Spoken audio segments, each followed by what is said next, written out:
Titre: De chair et de contrat. Sexe, mariage et vérité du couple, d'hier à nos jours. Bienvenue sur le canal FID, Flux Info Documentaire, pour nos analyses approfondies. Je suis Monsieur Joël Martin, juriste, collaborateur du Dr Rubens, écrivain et sociologue qui anime ce canal. Aujourd'hui, nous explorons un thème aussi ancien que l'humanité, les relations intimes entre un homme et une femme. Ce sujet, souvent tabou, revêt une importance universelle en raison de sa dimension charnelle et émotionnelle. À travers ce documentaire, nous allons nous plonger dans les multiples facettes de ces interactions, en examinant non seulement les aspects biologiques et psychologiques, mais aussi les influences culturelles et sociales qui façonnent notre compréhension de la sexualité. Préparez-vous à un voyage captivant qui mettra en lumière les nuances et les complexités de ce sujet fondamental, tout en encourageant une réflexion ouverte et sans jugement.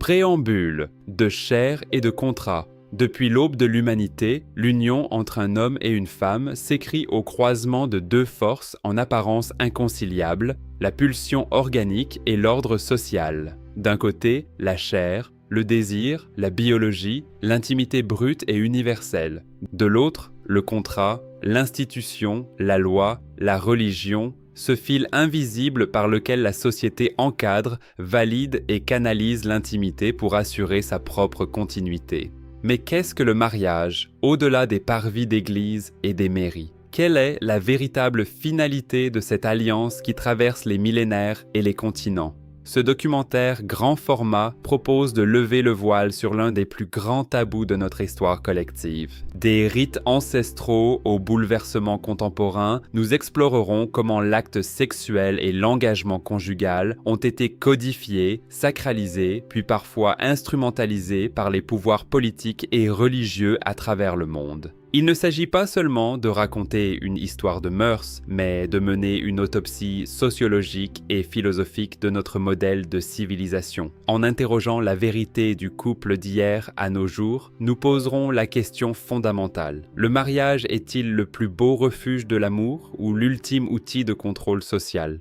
Nous vous remercions sincèrement d'être à l'écoute. Avant de poursuivre, rappelons une vérité fondamentale. Les dérives sexuelles non régulées causent des ravages au sein des familles, avec des conséquences dévastatrices sur les enfants et adolescents. Ces actes traumatisants peuvent détruire la cellule familiale, altérer les interactions et miner l'estime de soi des victimes. En effet, un enfant abusé par un adulte porte des cicatrices indélébiles toute sa vie. De même, une relation sexuelle imposée au sein du couple par un partenaire compulsif cause des dommages irréparables. Il est donc crucial d'analyser ces comportements pour proposer des solutions adaptées et prévenir de telles tragédies au sein de nos foyers. Avant d'entrer dans le cœur de ce documentaire, ouvrons une réflexion essentielle. Que signifie véritablement l'union entre une femme et un homme lorsque la relation conjugale se trouve aujourd'hui exposée, commentée et parfois humiliée sur la place publique numérique? Est-elle le lieu du désir physique ou porte-t-elle une finalité plus vaste capable d'éclairer le sens de la famille? La relation entre une femme et un homme ne saurait être réduite à quelques instants de plaisir charnel, aussi intense soit-il. Elle engage bien davantage que le corps. Elle convoque la conscience, la responsabilité, la pudeur, la fidélité à une parole donnée, ainsi que la capacité de deux êtres à bâtir ensemble une histoire qui dépasse l'instant. Or, depuis quelques années, un phénomène nouveau s'impose avec force dans l'espace public, notamment à travers les réseaux sociaux. Des milliers de témoignages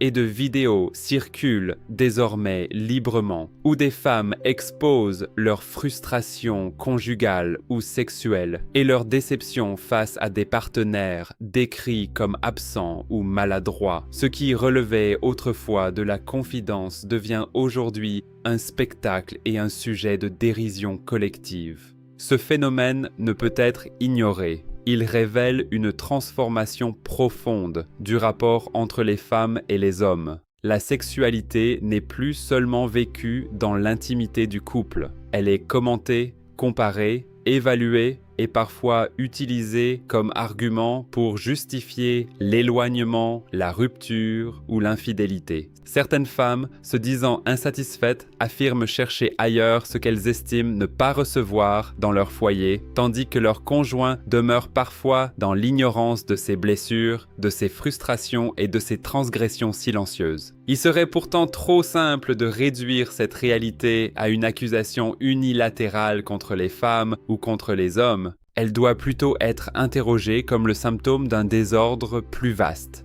Affaiblissement du dialogue dans le couple, confusion entre désir et amour, obsession de la performance, perte de pudeur, banalisation de l'infidélité et effacement progressif du sens profond de l'engagement. Dans sa profondeur, l'union hétérosexuelle s'inscrit pourtant dans une dynamique bien plus complexe où l'attraction physique n'est qu'un seuil et non l'aboutissement. Elle devient un espace de respect, de dialogue, de maîtrise de soi et de transmission. Dans les temps anciens, les couples ne s'unissaient pas d'abord pour un plaisir éphémère, mais pour inscrire leur existence dans la continuité de la vie. Le mariage était compris comme une œuvre de transmission, léguer un nom, une éducation et des valeurs morales aux générations futures. L'intimité n'était pas détachée de la famille et du devoir envers les ancêtres. Chez les Fang d'Afrique centrale, la pudeur et l'abstinence occupent une place centrale dans l'éducation. On n'exhibait pas la sexualité. Elle relevait d'un ordre discret et sacré parce qu'elle touchait à la filiation, à l'honneur familial et à la dignité de la personne. Cette culture de la maîtrise de soi rappelle une vérité que notre époque semble parfois avoir oubliée. L'être humain n'est pas esclave de ses pulsions. Il peut consentir à l'attente, choisir la discipline, accepter la continence et vivre pendant de longues années sans faire de l'acte sexuel le centre absolu de son existence.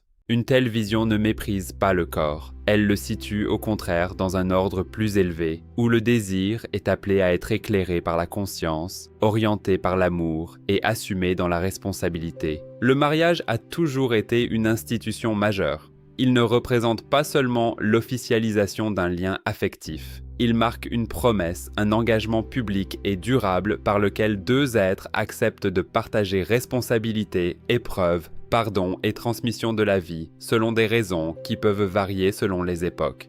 Mais, au-delà de ces motivations diverses, demeure une vérité fondamentale. Un couple ne peut survivre durablement si l'intimité devient un champ de revendication publique, si la frustration se transforme en humiliation de l'autre, ou si l'insatisfaction sert de prétexte à la trahison. L'amour, appelé à durer, ne se limite donc pas à l'élan du désir, ni à la satisfaction immédiate des sens. Il ne peut être confondu avec un commerce de plaisir éphémère, où chacun viendrait réclamer de l'autre une performance, une compensation ou une jouissance passagère. Le vrai mariage d'amour unit deux consciences, deux fidélités, deux responsabilités tournées vers la vie. Il devient une école de maturité et de patience. Même chez les animaux, l'union s'inscrit dans la reproduction. Chez l'être humain, doté de conscience et de responsabilité spirituelle, l'union doit être élevée à la dignité d'un acte d'amour, de fidélité et de transmission. C'est donc à partir de cette perspective que s'ouvre notre réflexion, appeler les femmes et les hommes de notre temps à retrouver le sens élevé de l'union, du mariage et de l'amour véritable, car ce qui se joue dans l'intimité d'un couple dépasse toujours le couple lui-même. Cela touche les enfants, les familles, les générations, les communautés et, plus largement, notre manière de concevoir le respect, la fidélité, la transmission de la vie et la responsabilité envers tout prochain, proche ou lointain. Relations intimes, entre corps, conscience et héritage invisible, au-delà de l'acte charnel. Dans ce documentaire, nous proposons d'explorer la dimension spirituelle, symbolique et culturelle de l'intimité. L'union est perçue comme une rencontre profonde entre deux histoires, deux mémoires et deux univers familiaux. Depuis des siècles, l'intimité est un espace de transmission. Transmission d'émotions, de valeurs, mais aussi de blessures ou de croyances. Le corps n'est jamais séparé de l'esprit. L'intimité rapproche deux parcours de vie, deux éducations et deux rapports au monde. Deux personnes peuvent s'aimer profondément tout en portant des traditions ou croyances différentes. C'est pourquoi les sociétés anciennes accordaient une grande importance au choix du partenaire pour protéger l'équilibre du futur foyer. Croyances, mysticismes et récits contemporains circulent sur des épreuves relationnelles, financières ou émotionnelles après une union.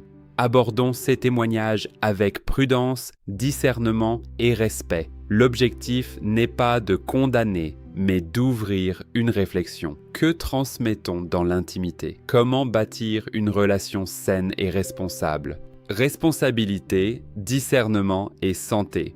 L'acte intime engage le corps, l'affectif et la dignité. Il suppose maturité, consentement et conscience des risques physiques et émotionnels. Plutôt que d'imposer une réponse unique, interrogeons-nous. Nos valeurs sont-elles compatibles? Notre relation repose-t-elle sur le respect, la vérité et la responsabilité?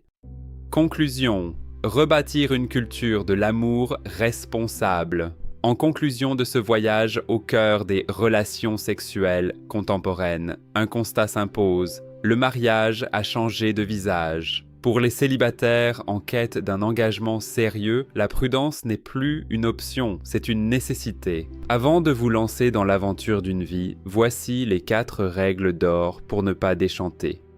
1.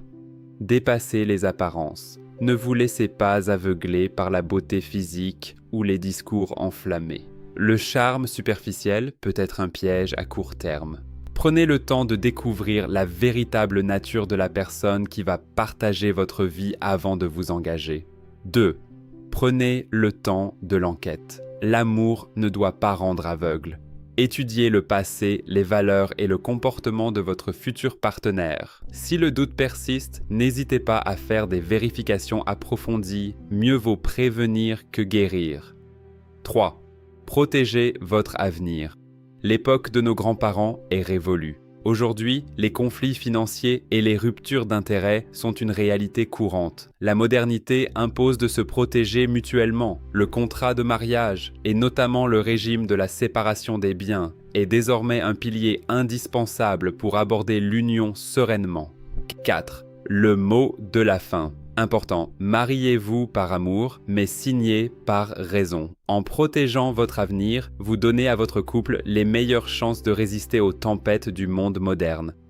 Dans un monde où les conflits conjugaux sont de plus en plus fréquents, il est sage d'établir un bon contrat de mariage devant le notaire, en optant pour la séparation des biens, afin de protéger vos intérêts et d'éviter des conflits futurs et des revendications pécuniaires dénuées de sens. Enfin, rebâtir un monde meilleur pour nos enfants et les générations futures commence peut-être par une parole courageuse sur l'amour, le couple et l'intimité. Non pas une parole de peur, mais une parole de conscience. Non pas une parole qui juge, mais une parole qui responsabilise. L'enjeu est de rappeler que l'amour véritable ne se limite pas au désir. Il demande du respect, de la lucidité, de la patience, de la fidélité aux valeurs et une profonde considération pour la personne que l'on choisit d'accueillir dans sa vie. Merci à toutes et à tous d'avoir suivi ce documentaire.